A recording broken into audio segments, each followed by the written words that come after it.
महाराज जी मेरी सिस्टर है 43 ईयर्स की अभी आई हुई है जी। तो उसका जो 43 ईयर्स 43 साल के होने के बाद भी वो बच्चा ही है, मतलब स्वभाव से स्वभाव, वो मन भी बच्चा ही हो। हाँ, पूर्व जन्म के संस्कार के अनुसार। अच्छा, कितनी अवस्था है? 43 साल की है। अच्छा अच्छा। तो इसका मन जो स्थिति है वो भी बच्चों की तरह ही है, वो बच्चों की तरह व्यवहार करती है। मांस कटाओ, आप मांस कटाओ। वृंदावन कीजिए। हाँ, एक चुनरी श्री जी की छोटी सी बरसाले की दे। आप अच्छे, इसका उद्धार हो जाएगा हमारा। आप नाम जप कर सकते हो? राधा राधा बोलो, राधा राधा। हाँ, बहुत बढ़िया। क्यों नहीं, अगर नाम जप करे तो नाम जप करने से ओढ़ लो, ये श्री जी की चुनरी ऐसे ओढ़ लो। महाराज जी, जैसे आप मृत्यु की बात कर रहे थे अभी, और सुबह भी आप सत्संग में विस्तृत वर्णन किया मृत्यु का और अपनी स्थिति का वर्णन कर रहे थे महाराज जी। वैसे ही महाराज जी, जैसे कबीरदास जी महाराज जी की मरने से सब जग डरा, मेरो मन आनंद, तो महाराज जी ऐसे क्या सब और भी शास्त्रों में वर्णन करते हैं आप, तो सबका एक स्थिति में जाके महापुरुषों का चित्त का एक ही जैसी स्थिति हो जाती है, मृत्यु से भय खत्म हो जाता है। और ये हम जैसे जीवों का अभी जब तक वो ज्ञान किया तो लगता है कि मैं मरूंगा, जबकि जो मैं है वो हमारे उसे कोई मार नहीं सकता। नैनम छिन्दन्ति शस्त्राणि नैनम दाति पावका न चैनम क्लेदयन्त्यापो न शोष्यति मारुता। अग्नेयास्त्र मुझे मार नहीं सकते, वायुवास्त्र मुझे उड़ा नहीं सकता, वरुणास्त्र मुझे गीला नहीं कर सकते। मैं अक्लेद्य हूँ, अशेष हूँ। मेरा स्वरूप जो है निर्विकार अविनाशी चिदानंद। अब अविनाशी चिदानंद में होकर के मैं देह में फंस गया, तो देह है मरण धर्मा, तो मुझे लगता है मरूंगा। तो अब इसलिए भजन के बल से जब ये ज्ञान हो जाता है तब मृत्यु।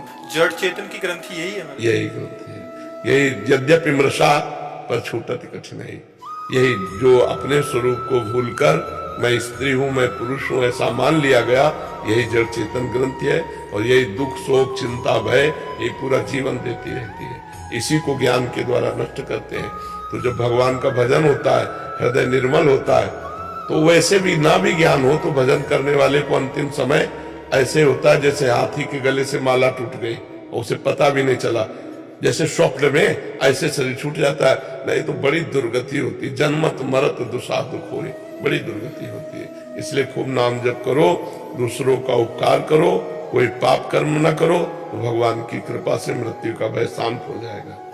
डॉक्टर वर्षा जी पूना से। राधा वल्लभ श्री हरिवंश महाराज जी, महाराज जी आपकी वाणी को 1.5 वर्ष से सुन रही हूँ, आपकी कृपा से आपकी आज्ञा पर चलने का प्रयासरत हूँ। महाराज जी, ग्रस्त के कार्यों का पालन करते हुए कई बार वैराग्य का भाव प्रबल होता हुआ आभास होता है, ऐसे में मन में उदासीनता बनी रहती है। गुरुदेव, ग्रस्त जीवन का निर्वाह करते हुए संसार के प्रति ऐसा वैराग्य भाव किसका है? उदासीनता बनना अच्छा है, पर उदासीन होना अच्छा नहीं। गृहस्थ में, विरक्त में तो उदासीन भाव और उदासीन स्थिति बाहर भी धारण की जा सकती है, लेकिन विरक्त में, गृहस्थ में नहीं। गृहस्थ में रिश्ते नाते संबंधों का पालन पोषण करना है। तो हम उदासीन रहे, अंदर से किसी से कोई प्यार लगाव नहीं, बाहर से बहुत प्यार लगाव का हमें बर्ताव दिखाना होगा। जिसके प्रति जो धर्म में संबंध है उसके साथ वैसा ही धर्म में हम व्यवहार करेंगे। अपने कर्तव्य को और अपनी उदासीनता को जब तोलेंगे तो कर्तव्य श्रेष्ठ होगा। तुम हंस बोले बहु मान दे, बहुत प्यार से व्यवहार करेंगे, किसी से प्यार नहीं। वाह, बहुत सुंदर भोजन बना, लेकिन कोई स्वाद हम नहीं ले रहे। आओ आओ, बहुत दिनों बाद मिले, ऐसा लगा कि प्राण मिल गए, हमारा कोई खुशी नहीं। लेकिन व्यवहार है, हम व्यवहार में दरिद्रता क्यों बर्ताव करें? हम व्यवहार में उदारता का स्वरूप रखें, अंदर से उदासीनता। मतलब अपने तो उदासीन जीवन ही रहा है, लेकिन फिर भी हमें व्यवहार करना पड़ रहा है जी, नम्रता पूर्वक, वैसे व्यवहार, वैसे ही चर्चा, तो ऐसे आपको करना चाहिए। ये नाटक है संसार, इसमें जो नाटक दिया, बहन का नाटक, पत्नी का नाटक, जो नाटक दिया है, बेटी का नाटक, वो नाटक पूरा ठीक से निर्वाह करो। न कोई किसी का है, न कोई किसी का था, न कोई किसी का रहेगा पक्का। यहाँ से मेला कितना भी जुटा लो, लेकिन हंसा जब जब उड़ा तो अकेला उड़ा। जिंदगी में लाखों का मेला जुड़ा, हंसा जब जब उड़ा तो अकेला उड़ा। बस ये बात ध्यान रखो। तो नाटक करना है, यहाँ व्यवहार का नाटक, कहीं पिता का नाटक, कहीं पुत्र का नाटक, ये सब नाटक करना है। अपने नाटक में कमी मत रखो। जो रोल दिया है भगवान ने वो रोल करो, पर उदासीन रहो। ये सत्य नहीं है, सत्य मात्र एक भगवान है। ये सत्य न था, न है, न रहेगा। वो है, वो था, वही रहेगा। तो उसी का चिंतन करते हैं। उमेश चंद्र भारद्वाज राधा वल्लभ सिंह। महाराज जी, आपके चरणों में कोटि कोटि प्रणाम। महाराज जी, आपके निज शिष्यों पर आपकी कृपा बरसती रहती है। हम लोग ग्रस्त में हैं, आपकी सेवा से दूर हैं। आपके निज प्रिय शिष्यों तो हम स्वार्थी हुए ना फिर? तो स्वार्थी तो नहीं होते, संत जन तो स्वार्थी नहीं होते। पर अगर ऐसा देखा जाए तो फिर स्वार्थी लगेंगे ना? नहीं, इसमें हमारी कृपा की बात नहीं, इसमें इनके समर्पण की बात है। ध्यान रखना, इन्होंने अपने सारे सुखों को त्यागा है, सारे संबंधों को छोड़ा है, तो इनको फिर लाभ तो मिलेगा ही। जितना हम अपने को संसार में फंसाए रखेंगे, उतने भगवान की बरसती हुई कृपा से भी हम वंचित रहेंगे। भगवान का आदेश है, जननी जनक बंधु सुत दारा, तन धन धाम सुहृद परिवारा, सबकी ममता ताग बटोरी, मम पद मनई बांधी बर डोरी। तो यदि हम फैलाव करें और अंदर भाव ना हो कि नाथ सकल संपदा तुम्हारी, मैं सेवक समेत सुत नारी, तो भगवान की कृपा, गुरु की कृपा होने पर भी हम उसे नहीं समझ पाएंगे। क्योंकि इसमें हमारी दृष्टि केवल गुरु पर हो, उनकी कृपा पर हो, तो हम घर में भी रहते हुए जान पाएंगे कि गुरु जी की कृपा आ रही है। हमारी दृष्टि बहुत जगह फैली हुई है, उसको समेटना होगा। अब इन लोगों ने समेट दिया कि एक केवल हम ही है इनके। हमारी तरफ से भेद नहीं आपकी भावधारा में या इनकी भावधारा में, ये पीने का तरीका है। इन्होंने समेट लिया अंजलि, वो आपकी थोती है, तो उससे निकल रहा है, कृपा बराबर बरस रही है। तो ये हमें देखना होगा कि हम सामने न देख करके अपने में देखें। हम नहीं जानते कौन कौन हमारे शिष्य हैं और कौन कौन हमारे शिष्य नहीं है। कभी हमारी दृष्टि में ये भेद नहीं होगा शिष्य या अशिष्य का। अगर अधिकारी है तो शिष्य से ज्यादा बिना शिष्य बने वाला माल लूट ले जाएगा। ये भी बात समझो। कितने लोग हैं जो शिष्य बने हैं, उनसे हजारों गुना बढ़कर ऐसे लोग हैं जो शिष्य नहीं बने पर लाभ ज्यादा ले गए। तो अगर हम केवल शिष्यों को ही देते होते या संबंध को ही देते होते तो भी बात थी। यहां तो खुला बरस रहा है, पीने वाला का अंजलि कितनी पक्की है, बस ये बात है। शिष्य बनो ना बनो, अंजलि तुम्हारी पक्की है, तो जो पिलाया जा रहा है वो अपने आप जाकर के अंदर निर्विकारता, सद्भावना, अध्यात्म की उन्नति, लौकिक उन्नति, ये सब पैदा कर देंगे। तो हमको ये देखना है कि गुरुजी हमें बहुत प्यार करते हैं और गुरुजी हमें सबसे ज्यादा प्यार करते हैं। जैसे हम अपने गुरुजी हमें बहुत प्यार करते हैं, गुरुजी हमें सबसे ज्यादा, पर मैं प्यार के लायक नहीं हूं। तो हे गुरुदेव, हे इष्ट देव, आप अपनी कृपा और प्यार के लायक बना लो, बस ऐसा बात सोचो। नहीं तो उनके प्रेम में फिर स्वार्थ की दिखाई पड़ेगा कि काश मैं नजदीक नहीं हूं इसलिए मेरे उन्नति नहीं हो रही, और ये लोग नजदीक है तो इन्हें अध्यात्म की उन्नति। ऐसा नहीं, नजदीक और दूर से कोई मतलब नहीं, शिष्य और अशिष्य से कोई मतलब नहीं। जो पान करना चाहे, प्याऊ खुला है ज्ञान का, खूब पियो, मस्त हो जाओ। प्रणव अवस्थी जी कानपुर से। महाराज जी राधे राधे राधे। महाराज जी, एक घटना के बाद ईश्वर पर अटूट विश्वास हुआ। मंदिर जाना, पूजा पाठ के कार्यक्रमों में बड़ा आनंद आता है, लेकिन मन में एक संशय रहता है कि क्या ईश्वर की ये जो लगाव हुआ है संसारिक कामना हेतु है, या ये सब असल में प्रभु के प्रति विश्वास है, कोई इच्छा या लालसा नहीं। अभी ये विश्वसनीय नहीं है। विपरीत घटना घटेगी तो सब खत्म हो जाएगा। अनुकूल घटना घटी तो हमारी श्रद्धा बढ़ी, और विपरीत घटना घट जाएगी जब तुम्हारी चाह के विपरीत, तो तुम्हारी अश्रद्धा हो जाएगी कि यार इन घटनाओं से नहीं जुड़ना, सत्य ज्ञान पूर्वक जुड़ो। चाहे जितनी विपत्ति आवे, चाहे जितनी हमारी कामनाएं नष्ट हो जाए, हे प्रभु मैं आपको नहीं छोड़ूंगा। आप ही एक सत्य वस्तु हो। सुख दो या दुख, मान दो या अपमान, विपत्ति दो या संपत्ति, हमें आपसे मतलब है, विपत्ति संपत्ति से नहीं। तो टिकाऊ होगी, नहीं ये टिकाऊ नहीं होगी, क्योंकि वो बड़ा विचित्र खिलाड़ी है। जब कहीं विपरीत कर्म का फल योग आया तो आप तुरंत श्रद्धा कर बैठेंगे, क्योंकि आपने अनुकूलता में श्रद्धा की है, भगवान में नहीं। सूक्ष्मता से देखिए, आपके मनोनुकूल घटना घट गई तो भगवान में श्रद्धा हो गई, तो घटना से श्रद्धा हुई है, अनुकूलता से श्रद्धा हुई, ज्ञान के द्वारा नहीं हुई। श्रद्धा ज्ञान के द्वारा टिकाऊ होती है। घटना तो कल विपरीत हो जाएगी, माया है। और जब विपरीत घटना होगी तब कहोगे कहां गया भगवान, कहां गई वो कृपा। तो अब वो कृपा नहीं रही, अब वो भगवान नहीं रहा, अश्रद्धा हो जाएगी। ज्ञान पूर्वक चलो। ये विपत्ति और संपत्ति से हमारा कोई नाता नहीं। विपत्ति आएगी तो जय श्री हरि बोलेंगे, संपत्ति आएगी तो जय श्री हरि बोलेंगे, तब तो चल पाओगे, नहीं तो फिर गड़बड़ हो जाएगा। चिराग जी पानीपत से। राधे राधे महाराज जी, आपके चरणों में कोटि कोटि प्रणाम। महाराज जी, क्या भगवत प्रेम या भगवत प्राप्ति की लालसा व्यक्ति में तभी पैदा होगी जब वो पूर्ण निष्पाप होगा, या ये स्थिति कभी भी प्रभु अपने आप दे सकते? नहीं, प्रभु अचानक कोई कृपा करेंगे तो भी वो साधन करेगा, ऐसे प्रेमी नहीं हो जाएगा। वो भजन करेगा, भगवान का नाम गुण कीर्तन चिंतन करेगा, उसके प्रभाव से निष्पाप। निर्मल मन जन सो मोहि पावा, मोहि कपट छल छिद्र न भावा। जब तक हृदय परम पवित्र नहीं हो जाता तो परम पवित्र भगवान से प्यार कैसे हो जाएगा। देखो, कुछ आचरण सुधरे तब तो भगवान के भक्तों के समीप जाने की हिम्मत आई, मन बना। नहीं, यहां आ भी नहीं सकते आप, आने का मन ही नहीं होगा आपको। अगर आने की इच्छा उत्पन्न हुई तो समझो हृदय पवित्र हो रहा है, और भगवान के मिलन की इच्छा हुई तो समझो हृदय परम पवित्र हो रहा है।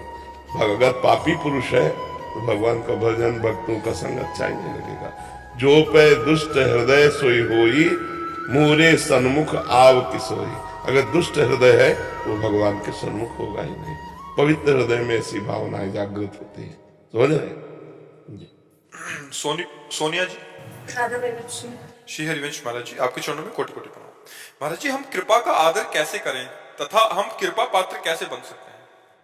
पहले तो कृपा पात्र बनने के लिए मन वचन कर्म से चतुराई छोड़कर हम भगवान के नाम का जप करें तो हम कृपा पात्र बन जाएंगे। गोस्वामी तुलसीदास जी कह रहे हैं, मन क्रम वचन छाड़ी चतुराई, भजत कृपा करी है रघुराई। मन से वचन से कर्म से छल कपट का त्याग करके यदि हम नाम जप करें तो हमारा हृदय भगवत कृपा पात्र बन जाएगा। कृपा तो भगवान के हेतु की है, हमें मनुष्य शरीर दिया, भगवान की कृपा। साधु समागम मिला, भगवान की कृपा। अब मोहि भाव भरोसा हनुमंता, बिनु हरि कृपा मिले नहीं संता। भगवान के नाम जप का अब हम अपने ऊपर कृपा कर लें कि जो हम सत्संग सुन रहे वो अपने आचरण में उतारे। जो हम महिमा भगवान की सुन रहे उनसे हमारा चित्त जुड़ा रहे। हम निरंतर नाम जप करें, भगवान की कथा सुने, भक्तों का संग करें, सत्संग करें, तो हम कृपा पात्र बनते हुए कृपा का आदर कर पाएंगे। यदि हम कुसंग करेंगे, मनमानी आचरण करेंगे, मनमानी भोजन पाएंगे, मनमानी व्यवहार करेंगे, तो हम कृपा का अनादर कर रहे हैं।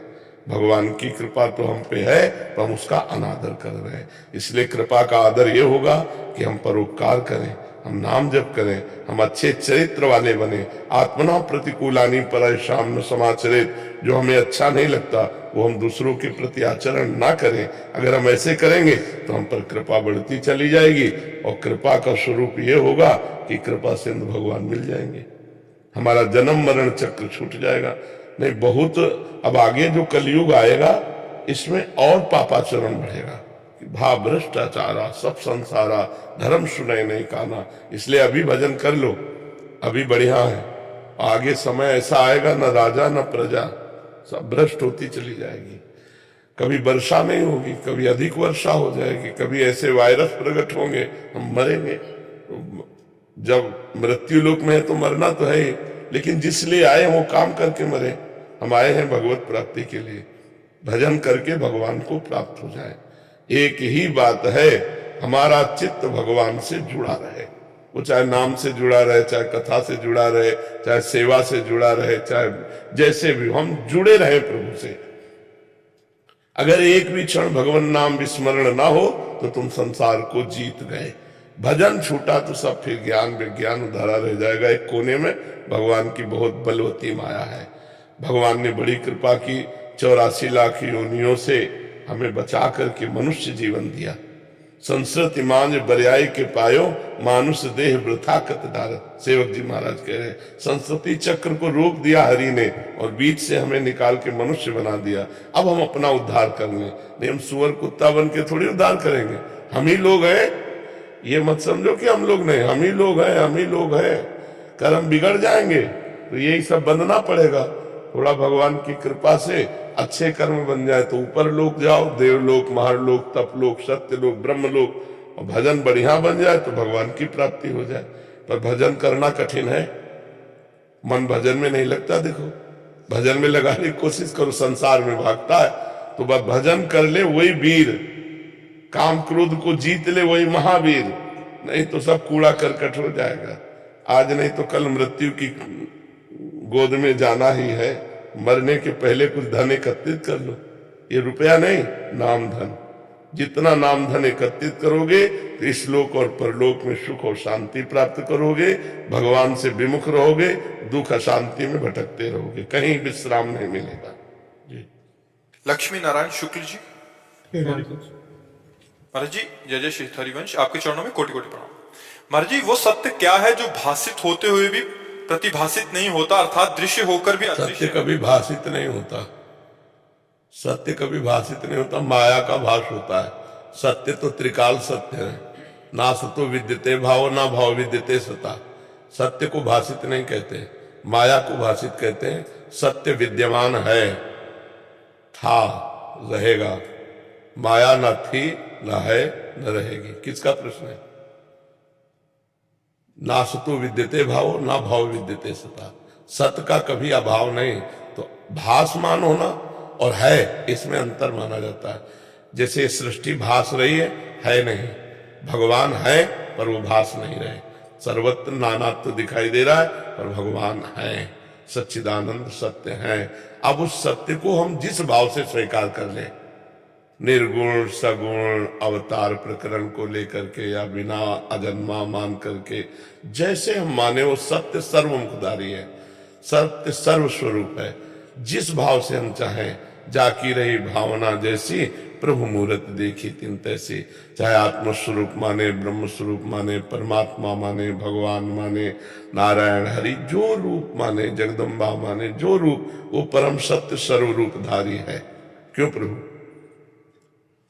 जिस भाव से हम माने उसी भाव से वो सत्य है, और वो हमारे चिंतन का विषय बनेगा। हम क्या मानते हैं हमारे चिंतन का विषय बनेगा।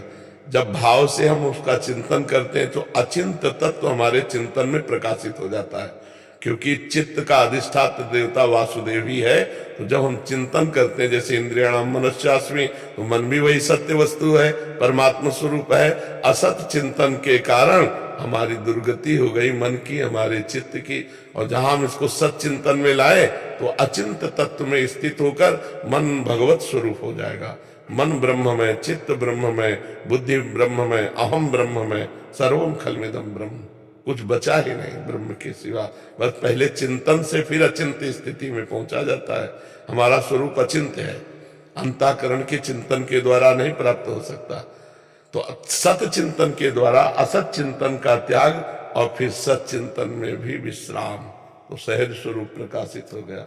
शंकर सहज स्वरूप समारा, लाग समाधि अखंड पारा। स्वरूप आनंदमय है।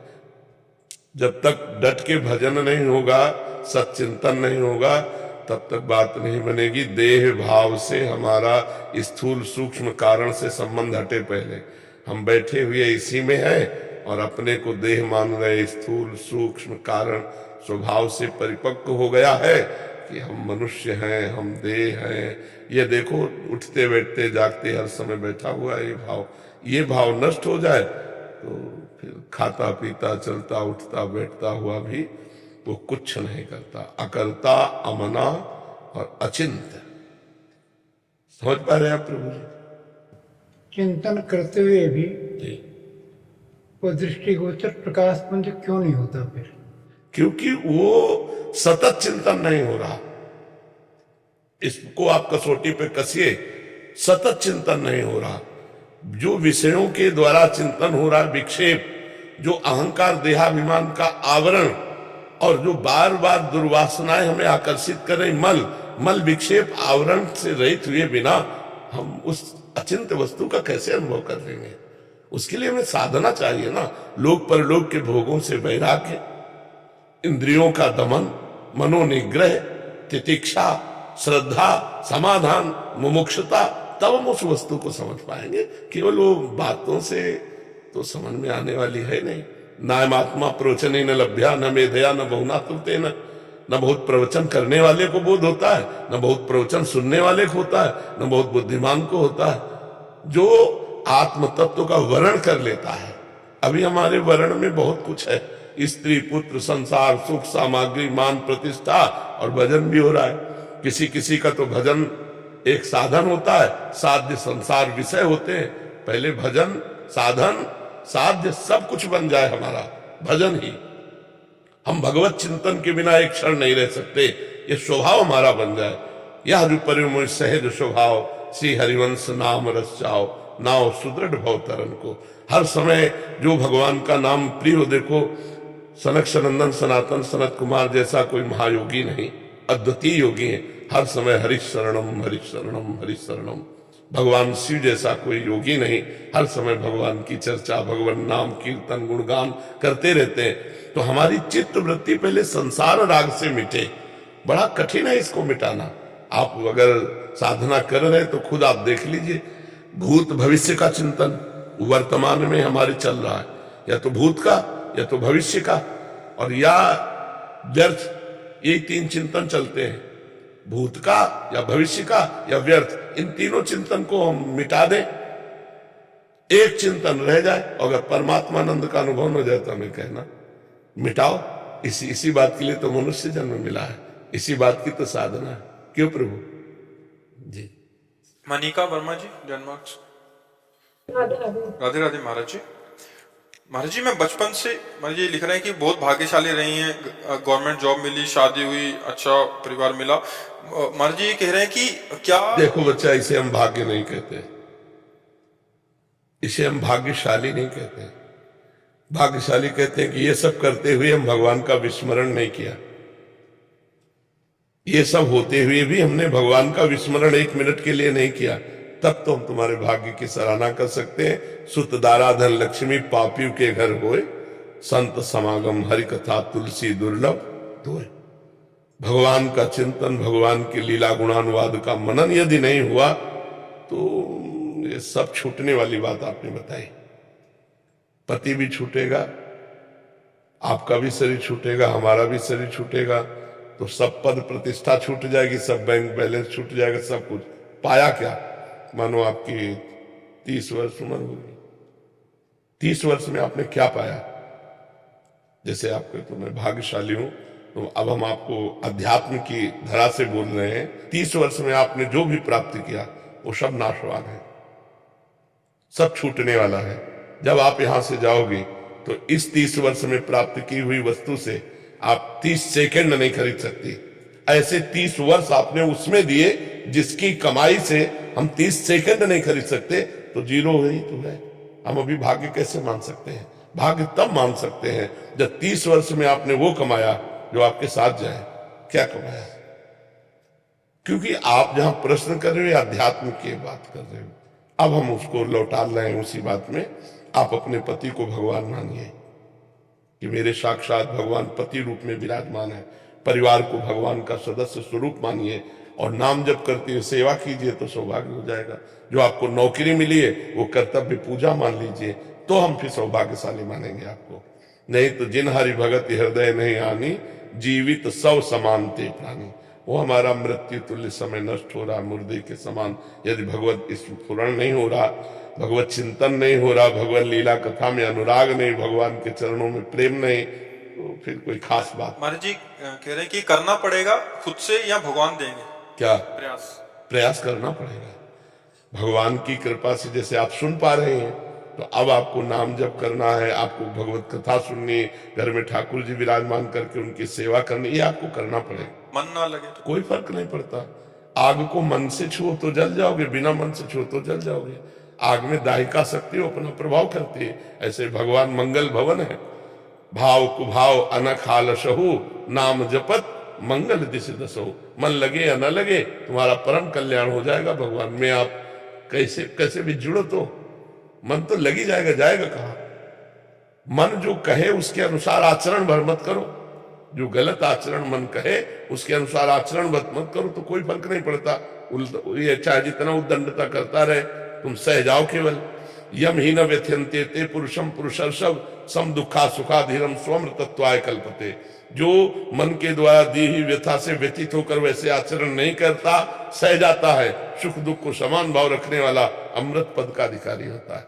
मन लगे न लगे इसकी कोई परवाह नहीं। प्रारंभ में सबका मन चंचल होता है, फिर अभ्यास करते करते भोगों से राग त्यागी होकर वो मन शांत निर्मल हो जाता है। आप करो, शुरू करो भगवान का भजन। बिना भजन के शांति नहीं।